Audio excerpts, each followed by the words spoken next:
Hai, Assalamualaikum.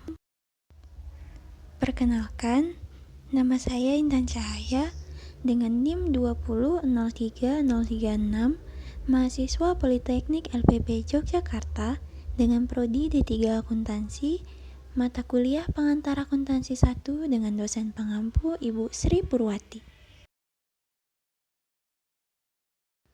Adapun video kali ini merupakan bentuk penugasan ujian akhir semester dengan topik jurnal penutup dan jurnal pembalik.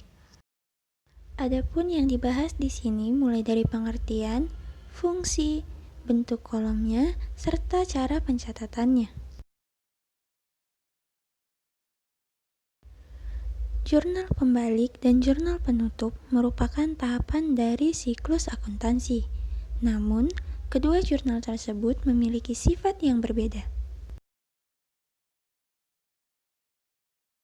Jurnal penutup adalah tahapan yang harus dilakukan pada proses akuntansi, tetapi jurnal pembalik sifatnya opsional. Sebuah perusahaan bisa membuat jurnal pembalik ataupun tidak, tergantung metode pencatatan yang digunakan di masing-masing perusahaan. Langsung saja yang pertama, jurnal penutup. Jurnal penutup adalah jurnal yang dibuat untuk memindahkan atau menolkan saldo perkiraan sementara, sehingga perusahaan dapat mengetahui laba rugi bisnis selama satu periode. Adapun saldo perkiraan sementara yang dimaksud adalah perkiraan normal yang meliputi pendapatan dan beban, serta perkiraan prive jika ada. Akun-akun itulah yang nantinya akan ditutup di dalam jurnal penutup.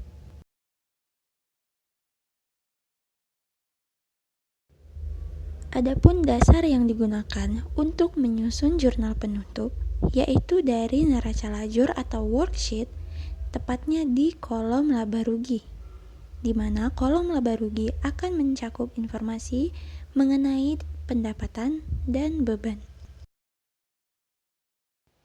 Yang kedua, fungsi jurnal penutup. Fungsi jurnal penutup yang pertama, menutup saldo yang terdapat pada semua perkiraan sementara, sehingga saldo perkiraan menjadi nol. Yang kedua, untuk menunjukkan saldo rekening modal yang sesuai dengan akhir periode. Yang ketiga, memisahkan transaksi akun beban dan pendapatan dari saldo periode sebelumnya. Dan yang keempat, menyajikan informasi keuangan yang sebenarnya dari suatu perusahaan.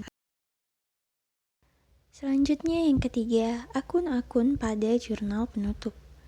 Akun-akun pada jurnal penutup diantaranya yang pertama, akun pendapatan, akun beban, akun ikhtisar laba rugi, dan yang terakhir akun prive. Yang keempat, kolom jurnal penutup. Kolom jurnal penutup bisa kalian lihat pada gambar di bawah ini.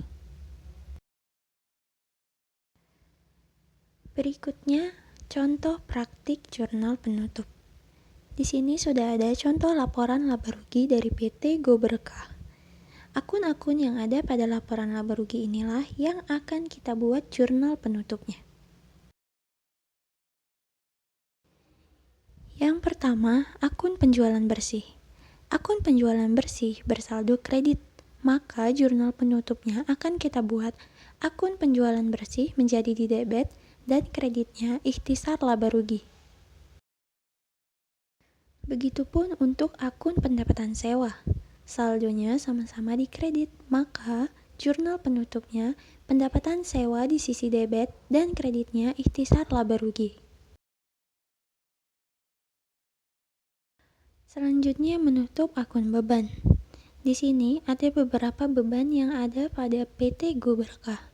Maka jurnal penutupnya ikhtisar laba rugi di sisi debit dan beban-beban tersebut akan menjadi di sisi kredit. Setelah akun-akun tersebut kita tutup, maka kita hitung selisih ikhtisar laba rugi dari akun pendapatan dan beban tadi. Jika pendapatan lebih besar daripada beban, maka perusahaan tersebut mengalami laba, dan ikhtisar laba ruginya akan ditutup di akun modal. di mana jurnalnya ikhtisar laba rugi pada modal. Yang berikutnya, jurnal pembalik. Meskipun sifatnya opsional, akan tetapi jurnal pembalik memiliki tujuan yang baik untuk pengelolaan akuntansi, yakni yang pertama, menghindari kesalahan pencatatan pada awal periode akuntansi berikutnya. Yang kedua, mempermudah pencatatan transaksi di awal periode akuntansi yang baru. Yang ketiga, menghindari terjadinya double entry. Dan yang keempat, mempermudah pengawasan dan konsistensi pencatatan. Terdapat 4 jenis akun atau transaksi yang perlu untuk dibuatkan jurnal pembalik. Di antaranya, beban dibayar di muka yang dicatat sebagai beban, pendapatan diterima di muka yang dicatat sebagai pendapatan, beban yang masih harus dibayar, serta pendapatan yang masih harus diterima. Selanjutnya, contoh jurnal pembalik. Di sini sudah ada contoh jurnal pembalik dari Karisma Advertising.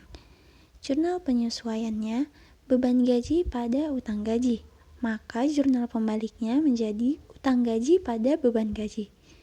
Beban gaji yang tadinya di sisi debit, maka akan dibalik menjadi di sisi kredit. Begitu juga untuk beban perlengkapan.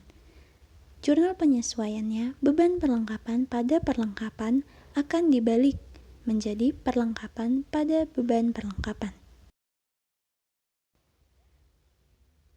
Baik, demikianlah penjelasan saya mengenai jurnal penutup dan jurnal pembalik. Semoga bermanfaat. Saya akhiri. Assalamualaikum warahmatullahi wabarakatuh.